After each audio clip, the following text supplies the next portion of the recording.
everyone, and welcome back to my channel for another fabulous festive build. Today I am building a holiday inspired Victorian, if you will. I was super inspired by my entire Pinterest feed, and believe it or not, I actually modeled this specific build off of a dollhouse I saw, and I just thought it was really super fun. I wanted to kind of lean into some other colors I haven't quite been using. I've been using a lot of red, so we definitely leaned into the green with this specific home. We are building in the world of Strangerville, which is the world that came with the Strangerville stuff pack, and arguably is a pretty mid-tier world, and I think it's because a lot of people don't find the pack to be extraordinarily replayable. I personally don't use it in my everyday game style. However, what I really think redeems it in my personal opinion, and what made me actually really excited to get the pack when I did, is the build stuff. The windows, doors, and all of that stuff that we get in the pack are actually just probably some of the best we have in the game. They are so gorgeous, and I just absolutely love that style. I talk about them all the time. It's really interesting to me that some of the stuff packs I feel have just a couple really big standout items that arguably enough are not enough to justify buying the pack, especially when it is full price. Other than the Strangerville with the doors and the windows, I think about vampires and how slay the wallpaper is and stuff like that. Or my wedding stories, again, the door, window, build assets are really, really good, even though the pack itself is buggy. Oh, and Tartosa is stunning. But when you sim as much as I do, it's kind of a necessity at a certain point to get a little delulu. For goodness sake, if you guys have ever seen me do a theme build or a challenge, you can definitely see when all logic and reason gets tossed out the window, because sometimes you just gotta have a little fun. We are just finishing up the outside of this build. It kind of took me a while, not necessarily the initial shape, but just trying to figure out how I wanted everything to lay out. I wanted this house to have a really fun novelty, the same way a dollhouse kind of does, while still being functional and a playable home. I do believe the house ends up being 3 bedrooms, 2 bathrooms with an office downstairs, so you could definitely have a formal 4th bedroom if you chose or if you needed it. Again, I don't know how many people just choose to pay in Strangerville. I don't. And it's not because I think the world is bad. I actually think the world is quite pretty. I just cannot deal with the zombies walking around. That's just... I already work at a bar, and if you know anything about working at a bar, it is a lot of gentle parenting, a lot of it's okay, because drunk people sometimes they just need a little bit of extra gentle parenting, and I just cannot handle that in my Sims game. I can't have the weird zombie things walking around. The flashbacks would simply be too much. Speaking of the bar that I work at, the other day I had an experience at the bar, and I haven't talked about work in a while, so I'm going to tell you guys about this. Children, shield your ears if you must. But the other day it was quite busy, and I was working with one of my dear friends, Caroline. I work with her quite a bit. You guys have heard me talk about her. She helped me with my angel tree stuff. We just love Caroline. And there was a lady who kept yanking her chest out. And we were like, hey, you can't do that. This is a public space. She was like, this is a bar. We're like, that's kind of our whole point. And she couldn't understand why we didn't want her to do that. And then she got really super nasty, and then in turn we had to get a little super nasty back, because one thing you must know about me, I don't know about everyone, but I can speak for myself. I am really, really nice. But if you raise your voice at me, I am my father's daughter. Okay. And that means something. Okay. It really, really does. And it was such a bizarre experience, because then the managers came over, the bouncers came over, they're trying to understand what happened, because she's now yelling at us because we're like, hey, you gotta go. You are not going to speak to us like this. And it was so bizarre, trying to explain to my manager, no, this is what happened. And he's like, what? We're like, yeah. He's like, what about this? Does she not understand? We're like, we don't know. He's like, yeah, we're gonna kick her out. And then I believe she yelled at one of the bouncers. She might have bit somebody, but if she did, she went to jail. We don't do that where I work. That's a no. But we have transitioned into the interior of our home, which is so exciting. Weirdly enough, this house actually ended up having 2 kind of living rooms. I made this room that we're in right now kind of more like a parlor, if you will. I don't know if that's the real technical term. If it's not, please feel free to let me know. I'm not exactly an expert on interior things, if you will, but I thought it was fun the way it came out because it felt true to the house's style. It's a more closed off floor plan, but they have like a piano sitting room.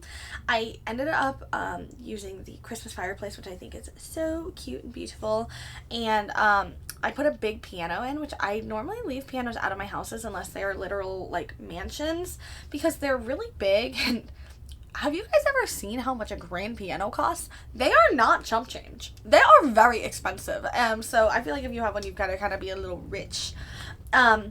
As I was building in this home, this is actually the first time I have built in Strangerville or this style, like Victorian style home, since we got the new Life and Death expansion pack. And I will say the furniture and wallpapers and assets from that pack pair really beautifully with this particular style, as well as the build and buy assets from Strangerville already. You can see me kind of tweaking the floor plan a little bit. I was struggling because the house was a tad smaller, but you guys know my toxic trait is that I will make a Sims house bigger. I know, like, all the building advice, all the greats are like, yeah, when it comes to building, make it smaller, close off floor plans. Me, I'm like, I like a giant house. I like a giant family home with an open floor plan, and now that I'm struggling to furnish it, I simply cannot imagine why. It is my own fault. It is my toxic trait. But I was doing my best. It came out okay. Oddly enough, you actually see me put some of the wallpapers up as I am going through the build. If you've been here for a minute, you know I almost always exclusively paint my walls last. But for this one, it just seemed sort of like the home was kind of empty. And I think part of that had to do with the height of the walls. So once you got that more busy wallpaper up there, it just felt warmer. It felt like everything had come together. Because although this is a holiday home, and that is exclusively what's going on here, I wanted it to be easy enough for anyone who downloaded it to simply delete the more heavily inspired Christmas items and decorations in order to actually play in this home if you wanted. I don't know how many people actually play in my builds. I am telling you though, nothing makes my heart warm up, shatter, bring me back to life, and throw up like seeing a comment under one of my gallery builds being like, oh my god, I just came from your YouTube channel. Or even if you don't come from YouTube, because I post on my gallery, I've been posting on my gallery for a good amount of time now, but seeing people be like, oh my god, this is so helpful, I love it, using it, I'm like, really so sweet. We are moving on into the kitchen, and I did utilize the Life and Death kitchen counters. I really like them. I feel like we don't have anything in the game as similar as they are, and they still have that modern flair, but if you didn't want that modern flair, you could not use the matching appliances and use something a little bit different. I, however, wanted to use the matching appliances because I really liked the kind of brown vibes. Do not worry, I definitely changed the floor patterns. When I was doing the floor plan and putting tile in, I just wanted to be able to distinguish what rooms were what for my own personal self. But don't worry, they don't stay white. I end up using this fun marble color. I wasn't really sure about it because I can guarantee you I have never used that in my life. Not a single time. But I thought it was fun. I really like building stuff like this, although I don't play in it super frequently because it's a really easy way for me to get out of my comfort zone when it comes to building. I definitely gravitate towards light colors, pastels, suburbans, cottages, things of that nature. So when I am kind of forced into this Victorian style, it's easier for me because even my modern builds, I feel like are very samey same. I say my modern builds, and really what I'm talking about is the 10 modern builds I've ever attempted in my life because I actually suck at building modern homes, and it is so embarrassing. I can do a modern starter home, but the moment it needs more than 2 bedrooms, I'm tapped. I don't know what you want from me. I simply cannot exist in the space I've created. That's just it. We are just moseying through the office I was speaking about, and of course I used my absolute favorite bookshelves from the Book Nook kit. I'm telling you, I cannot tell you guys enough about how much I love that Book Nook kit. It is beautiful. As I'm watching this build come together, I'm just like, oh my god, I just watched myself put the desert, not the desert luxe, the Glamour Luxe, I don't know, the luxury kit, I don't know which one it was, curtains up, and I used Book Nook, and now I'm using the Storybook Nursery Kit. So I clearly used a lot of packs in this particular build, definitely a lot of kits, so I will definitely try to rein that in just a little bit. I struggle with trying to decide if it's better or more fun for the audience to watch like base game only builds, limited pack builds, or if you guys enjoy seeing someone who has all the content, because I know before I started making content, I definitely didn't have all the content, all the DLC. Even now I don't have all the DLC because it's just simply not really worth it to me. I don't have very many of the design kits or the cast kits because I'm just not a cast player. I don't think about that stuff. I wear like the same pants from Dream Home Decorator on all my Sims and just hope and pray that they look okay. So I don't really use those. I will never have Journey Tip 2. I will not do it. I won't buy it. I don't care. But I just want to know, like, do you guys prefer watching someone who has like all the packs? Because I know when I was younger and wasn't making content, I would watch people make homes and they would use the columns that are actually on this build. These are the get together columns or the get to work columns. I can't remember. I was gagged. I was pissed that I had to use the base game ones. And now, like, that I make content, I have them. I actually don't think it's a big deal to just use the base game ones. I think they look fine and they're just as fun to use. But I remember being hot. That was, like, one of the weird little reasons I had to wanting to get that pack. It was on sale. I was like, what pack should I get? I said, I'm getting these fucking columns. I'm getting them. I need them. Biblically. So I got them. But you guys let me know what you like to see. I've been doing kind of a mix of both. However, I could stem to do a couple more limited pack builds. I go through like phases, and honestly, sometimes I'm just like having a rough day and I decide I want to go build a mansion and I want to use all the packs. I want to use everything I have.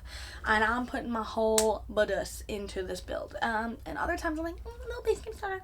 So let me know what you guys would like to see. We are coming to the end of this speed build, but we're going to jump in game for a live tour. Okay, team, we have made it into our final build, and let's just like take a moment for the world. I'm sorry, but that is a really, really pretty view. I have always wanted to like go and see the mountains and whatnot. My friend Harley went to Arizona and like did all the hiking and said it was gorgeous, and I'm very jealous and I want to do it. But this is the full build. I ended up adding a couple of decorations. I had a sim come in and add the lights just because I thought that was a cute little pop of red to match the flowers. The landscaping, I know I'm a sensitive person and I typically am like, don't be mean to me. I don't know how I feel about the landscaping. I still think it might be a tad ugly, but it also might be like cute for the house. If you think it's ugly, you can tell me. I want to be the best version of myself, and if this is not it, it's okay. I was just trying to do something a little different and very kind of manicured, if you will, and methodical about how I did it. But I still wanted like some fun colors, and anyway, I'm not the best landscaper. If you don't like it, please tell me. I want to like be better and learn. Then of course we have the backyard. It's not super special over here, but I really like the way this house fills up the lot. It feels very natural and cutesy. Love the green roof. It was like a really fun way to pop some color in, especially with it being all white. But let's go on into the actual house. So you come into our beautiful little Victorian, and you have our little entryway. Nothing super special. It's very dark in here. Then that leads you into our like billiard parlor. I don't know what this room would technically be called, but I just know it is fancy. It is fancy. It's got mood lighting and bourbon. Very, very fancy. But I like all the green accents, of course, and the showstopper, this big, beautiful piano, and our bear rug. This is actually a woohoo blanket from Lovestruck, but I use it as a rug all the time because I think it's kind of fun. Then moving on over here, we have our formal dining and living space. I went for a ginormous dining table because I wanted this to feel like there are lots of Christmas parties here. Very formal, if you will. Oh, excuse this holiday box. I actually like added that in after I had a sim come here. Then of course we have our living room. It's nothing too crazy and special. This is like our informal sitting room, if you will, but they definitely hang out in here more than they do the other room, at least in my opinion. Then moving through here, you come into our kitchen area. I really like how big this kitchen is. It is absolutely huge. It has all the counter space you could need. And I like this busy tile. This tile is from, I want to say Get Together, but let me double check. Yeah, that's from Get Together, and I don't use it super frequently unless it's in like a custom built shower. But I think it's really fun. It reminds me of my Nana's house growing up. Off the living room, we have our green little office. I would love an office like this. I would call it my lair. I would play Sims in there, and I would write emails to brands that email me. I'll be like, let me get back to my team, and we will respond as soon as convenient. My team is me and my dogs. They are not currently in here because they are being rumpus in the living room, so sorry if you can hear them. Then we're gonna go on upstairs. You have this fun little landing, nothing too fun going on in here. And then over here we have this room. These windows, if I were a child, even now, if I had windows like this in my room, I would never be depressed again. I would simply live, laugh, slay with windows like this because they are gorgeous. The light is beautiful. I love opening my blinds in the morning. It's like one of my morning routine things. And this is a really nice size kids room. I figured it could be for a girl or a boy, but it was still matching like that Victorian style. I used the university bed and matching side table with like some items from high school years and the Storybook Nursery kit, and I think they all complemented each other very nicely. Speaking of Storybook Nursery kit, then we're going to come in here to, I was trying to stick to the whole Christmas theme. So I went with the red swatch, but now I recognize that it kind of looks like an evil layer, if you will. And at one point I actually even put the Blarfy from Life and Death. Thank God I didn't do that. I was like, no, I think we've strayed too far from the plot. But I absolutely love this kit. I think it's a really good one, really fun and beautiful. I love the crib. Hi, Bella Goth. If you guys look at the little mobile, there's Bella Goth just chilling. And of course we have a hall bath. I used the red swatch on that clawfoot tub shower combo from the base game, and I never really do that. Then over here we have our primary bedroom. It's very warm, very wood, very on theme in my opinion. And of course they have a little ensuite right here. And that is pretty much the entire house. I'm going to go ahead and show you guys the floor plan for all my floor plan girlies out there. Just because sometimes it can be helpful to see how someone else lays it out. And then we will go into the backyard because I forgot. We just have like a little grill, another kind of seating area table, and of course a swing set for the kiddos. But that is going to be the end of our build. This of course will be available on my gallery, which is just Tiana 305. You can also use that code at checkout as there is a holiday sale going off. Packs are up to 60% off. If you'd like to help support me as a creator, that's a great way to do it. If you enjoyed this video, make sure you give it a thumbs up. If you have not already, subscribe to my channel. You know I love when you do that. Don't forget to drink your water, and I will see you guys next time. Bye everyone.